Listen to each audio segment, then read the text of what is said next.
So hello everyone, this is Vivek and welcome back to our channel. So आज मैं आपके लिए सुपर ट्रेंड की एक बेहतरीन स्ट्रेटेजी लेकर आया हूँ जिसे आप इंट्राडे में भी यूज कर सकते हैं और ये बहुत ही बढ़िया वर्क करती है। स्ट्रेटेजी को आप चाहे तो निफ्टी और बैंक निफ्टी दोनों पर यूज कर सकते हैं, बट अगर बेहतरीन रिजल्ट चाहिए तो इसका यूज बैंक निफ्टी पर करना बेटर रहेगा।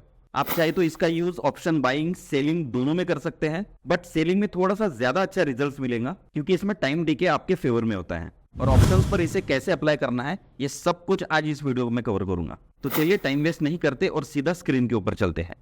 सो गाइस, सबसे पहले हमें बैंक निफ्टी के ग्राफ पर आना है और यहाँ पर हम लोग टाइम फ्रेम सिलेक्ट कर देंगे 5 मिनट्स का।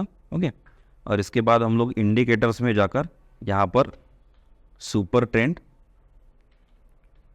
टाइप कर देंगे और जो भी फर्स्ट ऑप्शन आपको नज़र आता है उसे बस सिलेक्ट कर देना है। ओके, अब सिलेक्ट करने के बाद आपको यहाँ पर सुपर ट्रेंड की सेटिंग्स को कुछ चेंज करना है।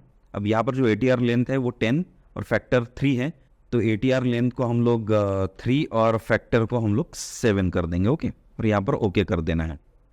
बस ध्यान रहे हमें 5 मिनट्स की टाइम फ्रेम पर ही इसे अप्लाई करना है। अब इसके बाद हमें एक चीज़ को ध्यान देना है, जब भी सुपर ट्रेंड की लाइन जो है वो अगर रेड में अगर बन जाती है तो हमें उस समय में बाइंग की पोजीशन बनानी है, और जब भी सुपर ट्रेंड की लाइन ग्रीन कलर में अगर बन जाती है तो उस समय हम लोग सेलिंग की पोजीशन बनाएंगे। बिल्कुल अपोजिट करना है। ओके, अब इसके बाद हमें क्या करना है, सुपर ट्रेंड की लाइन को डाउन साइड आने के बाद बिल्कुल स्ट्रेट होने का वेट करना है, जैसे कि आपको यहाँ पर नजर आ रहा होगा। चलिए इसे थोड़ा सा जूम कर लेते हैं, मतलब और अच्छे से क्लियर हो जाएगा। ठीक है, प्राइस यहाँ से सबसे पहले डाउन साइड में आई और सुपर ट्रेंड की लाइन यहाँ से बिल्कुल स्ट्रेट हो गई। तो हमें बस ऐसा डाउन साइड आने के बाद इसे स्ट्रेट होने का वेट करना है, और जिस पॉइंट से सुपर ट्रेंड की लाइन स्ट्रेट हो रही है, अब इसके बाद ध्यान देना है कि जो 5 मिनट्स की 3 जो कैंडल बनने वाली है उसका पैटर्न हमेशा बुलिश होना चाहिए। क्यों? क्योंकि हमें अभी यहाँ पर बाइंग की पोजीशन बनानी है। बट इसमें भी एक चीज आपको ध्यान देना है कि फर्स्ट जो कैंडल है वो हमेशा ग्रीन बननी चाहिए। तो यहाँ पर देखिए,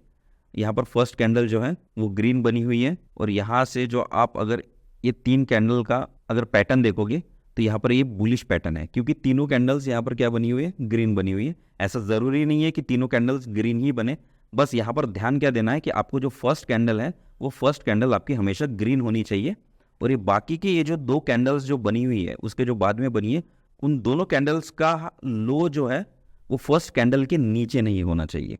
फिर से एक बार एक्सप्लेन कर देता हूँ।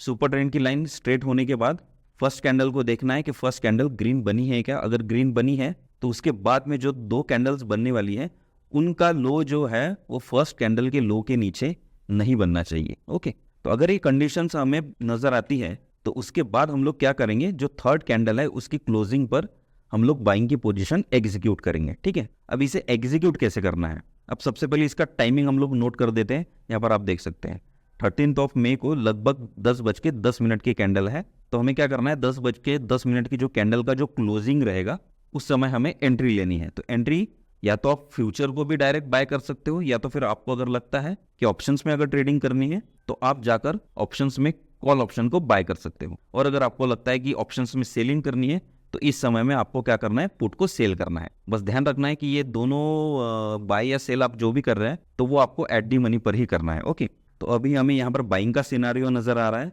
तो अगर मैं फ्यूचर को अगर बाय करता हूँ तो थर्ड कैंडल के क्लोजिंग पर मैं यहाँ पर एंट्री ले लूंगा, और जो मेरा स्टॉप लॉस रहेगा, जो फर्स्ट ग्रीन कैंडल है उसके 10 पॉइंट नीचे मैं स्टॉप लॉस दे दूंगा। ठीक है, तो लगभग इसका लो आ रहा है 104 या 105 के आसपास, 10 पॉइंट नीचे मतलब 115 पर मेरा स्टॉप लॉस रहेगा।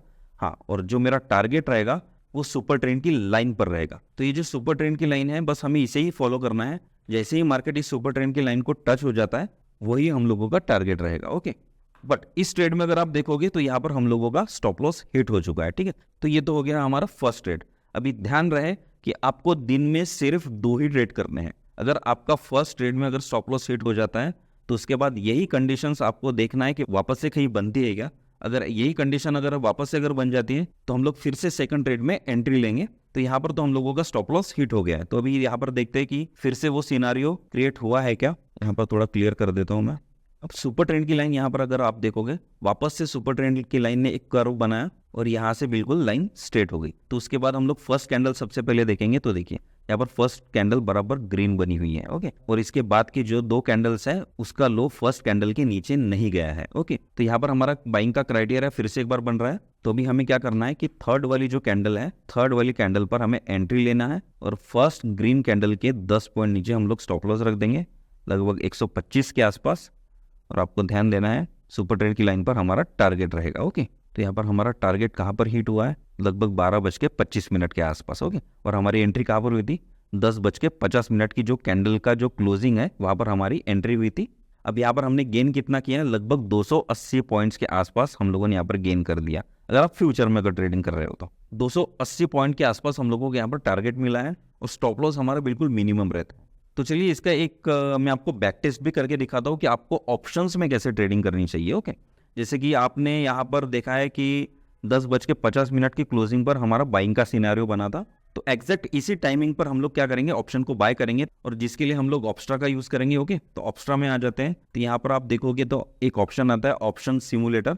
ये एक्चुअल में फ्री नहीं है, ये एक पेड सॉफ्टवेयर है, तो जहाँ पर आपको बैक डेटेड सभी ऑप्शंस का डेटा आपको यहाँ पर मिलेगा और आप यहाँ पर बैक टेस्ट कर भी देख सकते हो कि उस समय आपको क्या आपका पीएनएल रहता था, आपको प्रॉफिट हुआ होता या लॉस हुआ होता। ओके, अब आ जाते हैं यहाँ पर, सबसे पहले सिलेक्ट कर लेंगे बैंक निफ्टी, यहाँ पर डेट सिलेक्ट कर लेंगे 13 तारीख और एक्सपायरी हमारी जो रहेगी वेडनेसडे मतलब 15 तारीख के आसपास हो। एक्सपायरी डेट यहाँ पर भी एक बार सिलेक्ट कर लेते हैं। ठीक है, अभी आप देख सकते हैं मंडे 13 मई लगभग 9:16 पर अभी हम लोग आ चुके हैं। ओके, तो टाइमिंग को सबसे पहले थोड़ा सा मैं आगे बढ़ा देता हूँ, हमें 10:55 पर इसे लेकर आना है। देखिए अब एग्जैक्ट मैंने 10:55 पर टाइमिंग को यहाँ पर सेट किया है। अब यहाँ पर गेट ऑप्शन चेन में जाते हैं। अब मैंने क्या कहा था आपको, अगर ऑप्शंस में अगर ट्रेडिंग करनी है तो अगर आप बाइंग कर रहे हो तो भी आपको एट दी मनी को ही बाय करना है और अगर आप सेलिंग कर रहे हो तो भी आपको एट दी मनी को ही सेल करना है। तो हमारा यहाँ पर बैंक निफ्टी पर बाइंग का सिनेरियो बना था, तो इस वजह से हम लोग यहाँ पर कॉल ऑप्शन को बाय करेंगे। तो यहाँ पर जो ग्रीन कलर की लाइन होती है ये एट दी मनी को इंडिकेट कर रही है, तो हमें ऑप्शंस को बाय करना है और कॉल ऑप्शन को बाय करना है। तो यहाँ पर कॉल ऑप्शन का डेटा दिया हुआ है, यहाँ पर उस समय का प्राइस चल रहा है एट दी मनी का 305। तो यहाँ पर मैं बाय के ऑप्शन पर क्लिक कर देता हूँ। अभी फिलहाल के लिए मैं 3 लॉट्स को यहाँ पर बाय कर दूंगा। ओके, देखिए बराबर 10:55 पर एट दी मनी की यहाँ पर बाइंग की पोजीशन लगा दी है। 47,100 का कॉल ऑप्शन हम लोगों ने यहाँ पर बाय किया है। ओके, तो यहाँ पर अभी हम लोग देख लेते हैं कि हमारा एग्जिट कहाँ पर है। एग्जिट हम लोगों का है 12:25 की कैंडल पर, मतलब 12:25 से लेके तो 12:30 के बीच में हम लोगों का एग्जिट हुआ है। क्योंकि अगर क्लोजिंग अगर देखोगे तो 12:30 पे हुई है, बट वो सुपर ट्रेंड के ऊपर हुई है। अप्रोक्स एक पकड़ के चलते हैं कि 12:27 के आसपास हम लोगों का एग्जिट हुआ होता। ओके, तो चलिए अभी सिमुलेटर में हम लोग 15 मिनट्स आगे बढ़ाते हैं, लगभग 1900 के आसपास का प्रॉफिट चल रहा है। ओके, और 15 मिनट्स आगे बढ़ाते हैं, 2200 का प्रॉफिट चल रहा है। आप देख सकते हो लगभग 6600 का प्रॉफिट चल रहा है। और 15 मिनट्स आगे बढ़ा देते हैं, 5400,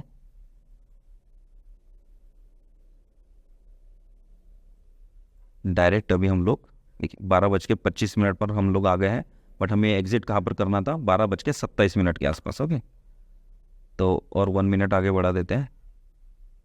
ठीक है, तो 12:27 पर आप देखिए लगभग हम लोगों का 10,000 का प्रॉफिट हुआ होता। ओके, और ये सिमुलेटर में जो आपको नजर आ रहा है ये एक्चुअली उस समय जो ऑप्शंस का प्राइसिंग जो मूव हुआ है वो यहाँ पर एग्जैक्ट डेटा रहता है।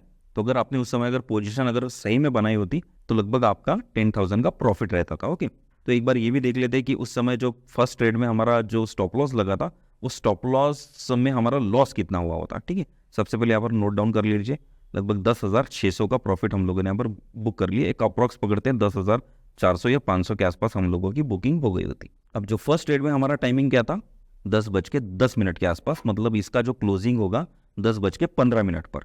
तो 10:15 पे 13 तारीख को हम लोग फिर से एक बार एंट्री लेते हैं और हमारा स्टॉप लॉस कहाँ पर लगा होता, और 10:20 के कैंडल के क्लोजिंग पर मतलब हम लोगों का स्टॉप लॉस हिट हुआ होता। तो चलिए इसका भी एक बैक टेस्ट करके देख लेते हैं। इसे डिलीट कर देते हैं, टाइमिंग में थोड़ा सा पीछे लेकर आ जाता हूँ। ठीक है, ऑप्शन चेन में जाते हैं, 10:25 पर, मतलब 10 मिनट के बाद ही हम लोगों का स्टॉप लॉस हिट हो गया होता है। तो इस समय भी हम लोग कॉल ऑप्शन को ही बाय करते हैं। यहाँ पर 3 लॉट सिलेक्टेड है। अब देखते हैं इसमें हमें मैक्सिमम लॉस कितना नज़र आया होता। सिर्फ 1 मिनट का ही आगे बढ़ाता हूँ मैं। 750 का लॉस नज़र आ रहा है। 1000, 1200, 1900, 1800, 2300, 1600, 1600। तो आप देखिए यहाँ पर अभी मैक्सिमम हम लोगों ने लॉस कितना देखा था, 2300 के आसपास, ठीक है। अब यहाँ पर तो एक क्लोजिंग कैंडल पर दिखा रहा है 1100 के आसपास। जो मैक्सिमम यहाँ पर हम लोगों को लॉस नजर आया 2300, वो पकड़ लेते हैं। तो यहाँ पर अगर आप कैलकुलेट अगर करते हो 10,600 में से 2300 में माइनस कर लेता हूँ, तो देखिए 2 ट्रेड में आपको फिर भी 8,300 का प्रॉफिट हुआ होता। ओके, और बिल्कुल सिंपल स्ट्रैटेजी है, सिर्फ सुपर ट्रेंड को हम लोगों ने फॉलो किया है और बस ये देखा है कि कैंडल का पैटर्न बुलिश या बेरिश बन रहा है क्या। ओके, अब ये 2 ट्रेड में ज़्यादा से ज़्यादा हम लोगों को 200 या 300 रुपये का ब्रोकरेज लग गया होता। बाकी आप देख लीजिए इसमें से फिर भी अगर 300 अगर हम लोग ब्रोकरेज का माइनस कर दे तो भी हम लोगों को 8,000 का प्रॉफिट यहाँ पर बुक हुआ है। ओके, और ध्यान देना है कि एक दिन में आपको सिर्फ 2 ही ट्रेड करने हैं, ठीक है। और ये स्ट्रेटेजी को मैं पर्सनली खुद भी यूज़ करता हूँ और मैं काफ़ी समय से इसे यूज़ कर रहा हूँ, तो इसका रिजल्ट तो मुझे तो अब तक काफ़ी बेटर नज़र आया है। बट मैं ऑप्शन बाइंग की जगह ऑप्शन सेल करता हूँ। ओके, जैसे यहाँ पर मैंने आपको क्या बताया, एट दी मनी को यहाँ पर मैंने बाइंग कर आपको दिखाया। तो इस समय क्या करता हूँ मैं, बैंक निफ्टी में बाइंग का सिनारियो अगर बन रहा है तो मैं यहाँ पर पुट को सेल करता हूँ। तो मेरा व्यू ये रहेगा कि बैंक निफ्टी अगर ऊपर जाता है तो यहाँ से पुट नीचे आ सकता है, तो सेलिंग में मुझे पुट सेल कर ही प्रॉफिट होगा, इसलिए मैं उस समय पुट को सेल करता हूँ। तो मैंने अभी यहाँ पर आपको स्ट्रेटेजी भी पूरा एक्सप्लेन कर दिया है और उसका बैक टेस्ट भी कर दिखाया है कि इसमें आपको किस तरीके से प्रॉफिट हुआ होता, ठीक है। इस स्ट्रेटेजी को फॉलो करना है तो आप एक बार इस चीज़ को आप बैक टेस्ट कर देख सकते हो। कोई ज़रूरत नहीं है कि आप ऑप्स्ट्रा पर जाकर ही इसका बैक टेस्ट कीजिए, आपको बैंक निफ्टी के चार्ट पर भी आपको समझ में आ जाएगा। क्योंकि अगर बैंक निफ्टी 100 पॉइंट ऊपर जाता है तो एट दी मनी उस समय 50 पॉइंट से ऊपर जाता है, तो आप सिर्फ बैंक निफ्टी का चार्ट देखकर भी एनालिसिस कर सकते हैं। बट बहुत ज़्यादा लॉट्स पर ट्रेड मत कीजिए। मैं तो यही कहूँगा कि सबसे पहले स्टार्टिंग में आप 1 या 2 लॉट्स पर ही इसे स्टार्ट कीजिए और जैसे जैसे आपकी प्रैक्टिस होती है, एक्सपीरियंस आता है, उसके बाद आप भले ही लॉट साइज बढ़ाएंगे। ओके, तो चलिए गाइज, आज का टॉपिक यहीं पर एंड करते हैं और नेक्स्ट वीडियो में इसी तरीके की कोई और एक स्ट्रेटेजी को कवर करेंगे। तो चलिए, तब तक के लिए take care and have a nice day.